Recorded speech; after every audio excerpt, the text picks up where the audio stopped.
¿Cómo están, amigos? Mi nombre es Judy Rodríguez, los acompaño en esta última parte del programa.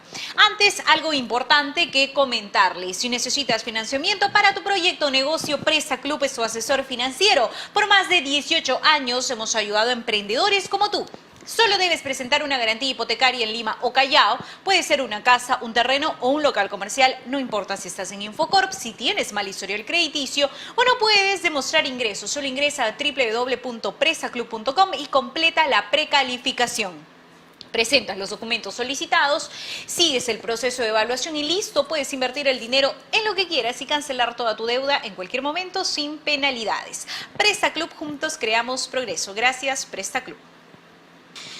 Vamos a hablar justamente de coyuntura, vamos a conocerla a Shadia Valdés. Ella es candidata al Congreso por el partido Podemos Perú en nuestro segmento que proponen las nuevas candidatas. Bienvenida a PBO, Shadia. ¿Shadia o Shadia?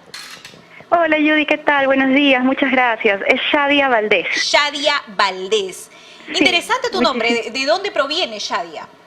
Bueno, mi papá, transportista, viajaba por Chile, se encontró con un grupo de personas árabes que jaló en el tráiler, les regalaron un libro y en ese libro que hablaba mucho de la Biblia, de Dios, estaba el nombre, ¿no?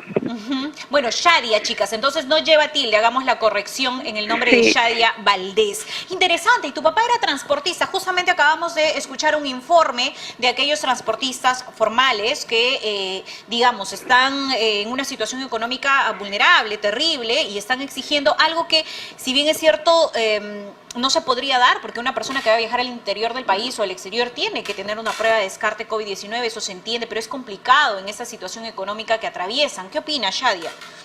Mira, mi papá es transportista de carga pesada. Él ha sido dirigente nacional de la Unidad Nacional de Transportes de Carga Pesada.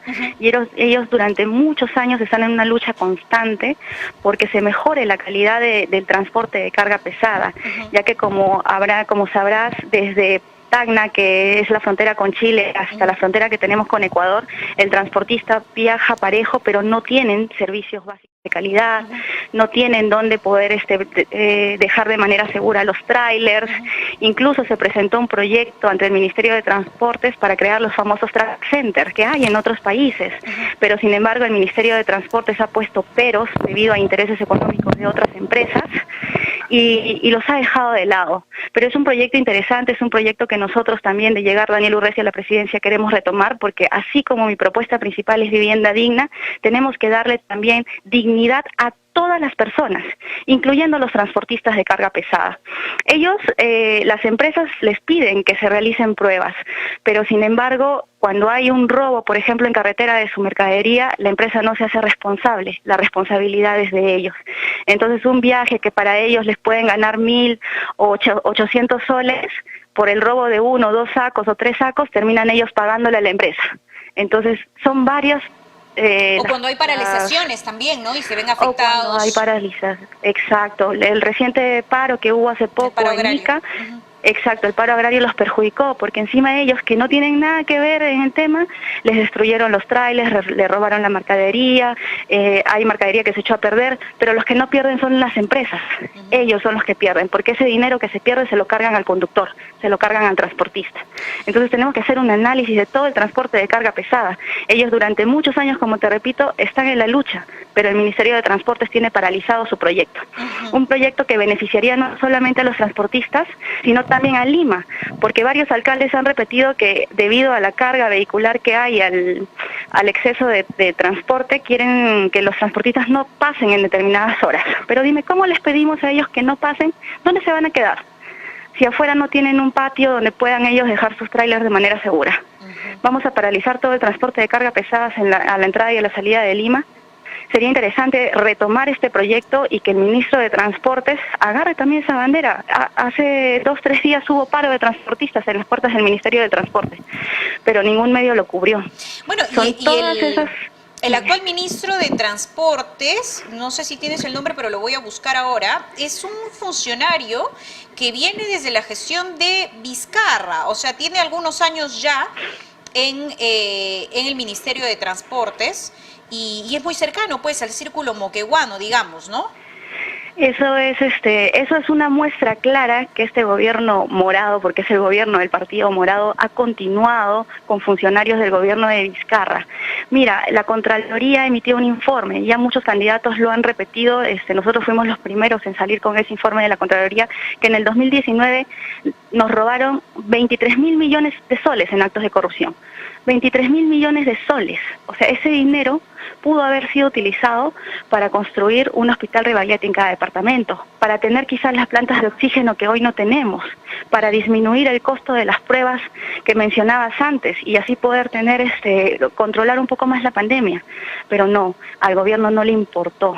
Al gobierno simplemente le dio la espalda a la población y prefirieron salvarse los funcionarios, que ya es el escándalo del vacunagate, que voltear a mirar a quien más lo necesitaba.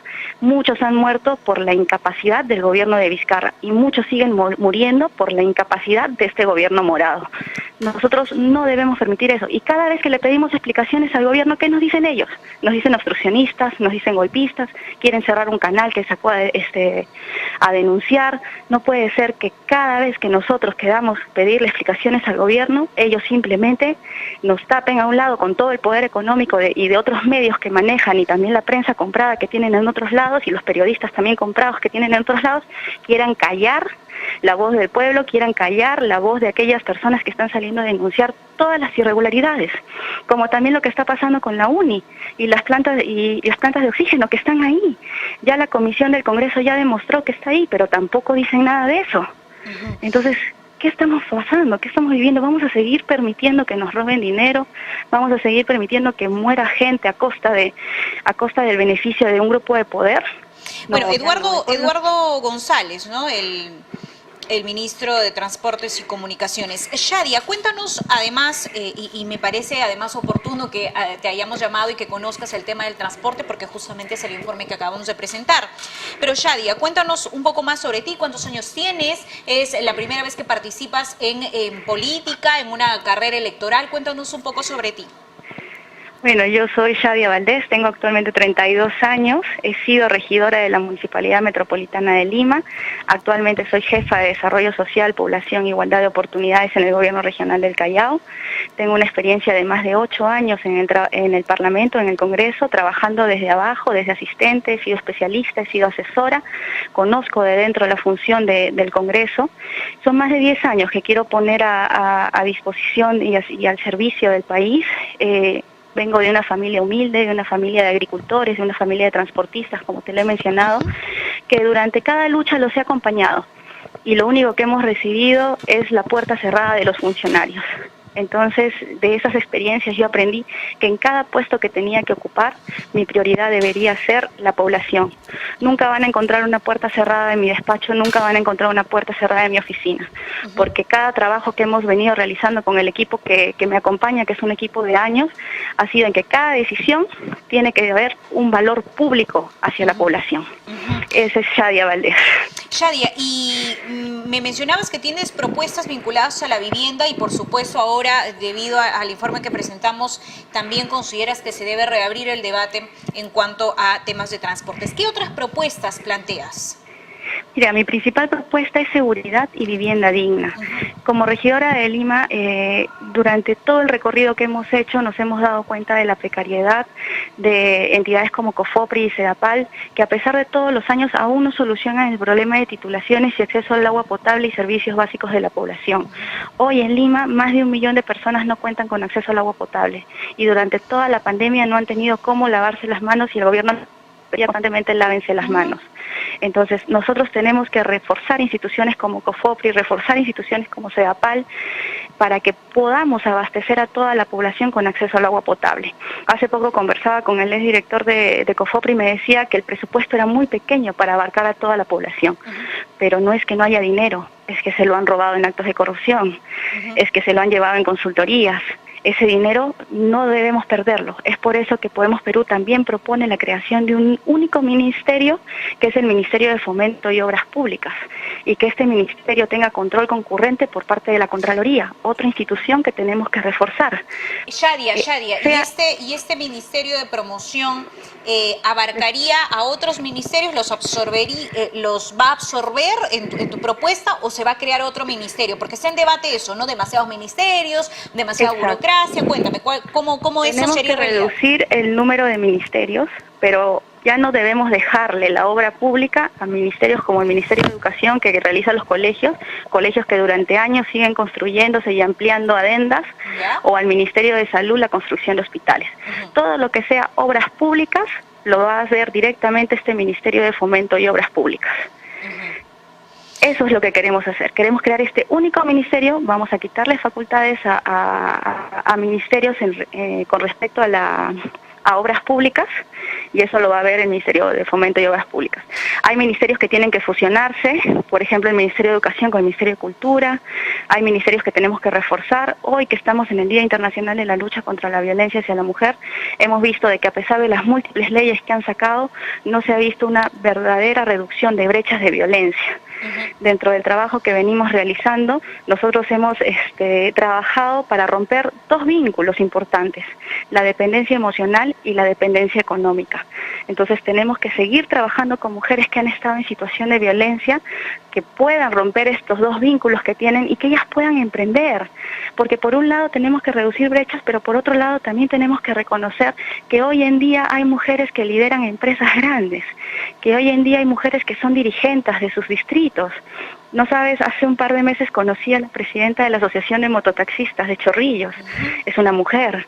Entonces he conocido que mujeres que han liderado sus ollas comunes en San Juan del Lurigancho, en Villa María del Triunfo, son mujeres que no han necesitado ayuda del gobierno para salir adelante. Pero eso no quiere decir que el gobierno no pueda también darles las herramientas para que ellas puedan sacar adelante no solamente a su familia, sino también a su comunidad. Daniel Urresti tiene como, digamos, bandera, como caballito de batalla el tema de la seguridad, el tema de la dureza también para enfrentar la inseguridad ciudadana. En otros temas, digamos que su equipo es el que se ha encargado de hablar, por ejemplo, tú con el tema de vivienda y otros con el tema de economía. Y hablando de la mujer, ¿cuál sería la propuesta en cuanto a seguridad?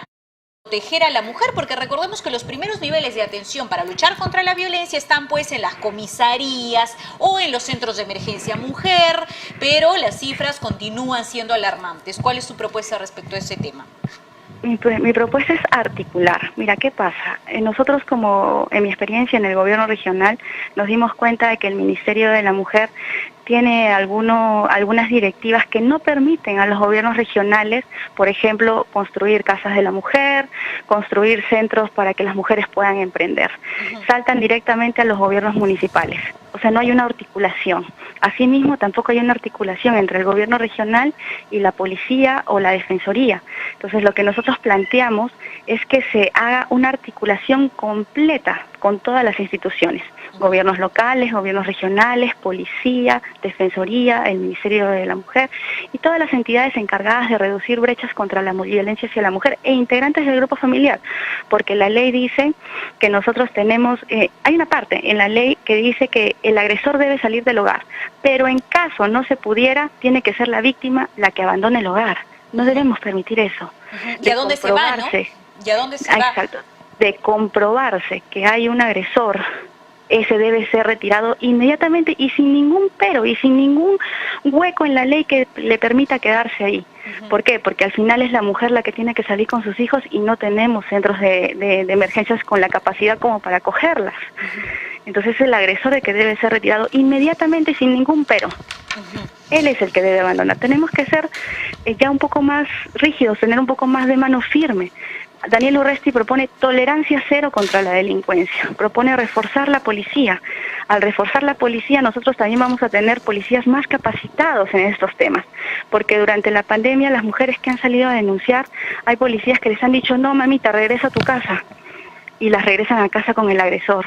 En el Callao que se ensaña además, ¿no? Que toma represalias. Exacto, toma, y encima cuando vamos a leer el parte policial ponen el número contacto, en lugar de poner el número de la víctima ponen el número del agresor. Entonces cuando llamas para hacer seguimiento al caso lo pones en alerta. Y eso también hace que tomen represalias. Entonces no podemos cometer esos errores en un tema tan delicado como la violencia. Tenemos que tener una policía más preparada y esa policía tiene que tener todas las herramientas. El Estado, el gobierno, lamentablemente, este y el anterior se han encargado de mellar la autoridad de la policía. Daniel Urresti propone reforzar, porque nuestra policía tiene que ser la primera institución y la primera línea en contra de la violencia y en contra también de la inseguridad. Shadia, cuéntame, ¿con qué número postulas al Congreso? ¿Qué es lo más importante y no lo has dicho aún? Sí, así es. Bueno, yo postulo con el número 10 del partido Podemos Perú, así que este 11 de abril no se olviden de marcar las 3P de Podemos Perú y escribir el número 10 de Shadia Valdés. Muy bien, Shadia, muchas gracias por tu tiempo y esperamos, por supuesto, tenerte en una ronda de debates, porque digamos que este es un espacio para que ustedes puedan exponer sus ideas, para que ustedes puedan hablar de los temas de coyuntura, pero también para conocer un poco más a nuestras candidatas que no tienen a veces la suficiente exposición para poder darse a conocer, porque hay algunos que son un poco más mediáticos que otros, ¿no es cierto? Así es, más bien gracias por el espacio, gracias por la oportunidad, como bien lo menciona, son pocas los medios que nos entrevistan y nos dan la oportunidad de que nos conozcan, porque más allá de las propuestas, más allá de la candidatura, somos personas que muchas veces queremos servir al país. Yo cuento con una trayectoria de más de 10 años y no cuento con ni una sola denuncia en cada institución en la que he pasado, porque siempre he trabajado con transparencia y quiero seguir trabajando por mi país, quiero seguir trabajando por mi comunidad, por mis vecinos, para salir adelante todos juntos, en la reducción de brechas, pero también en la igualdad de oportunidades y así poder seguir saliendo adelante. Muy bien, Shadia. Shadia Valdés, candidata al Congreso por el partido Podemos Perú, con el número 10. Recordemos que este partido lleva como candidato en la fórmula presidencial a Daniel Urresti. Muchas gracias, Shadia. Gracias.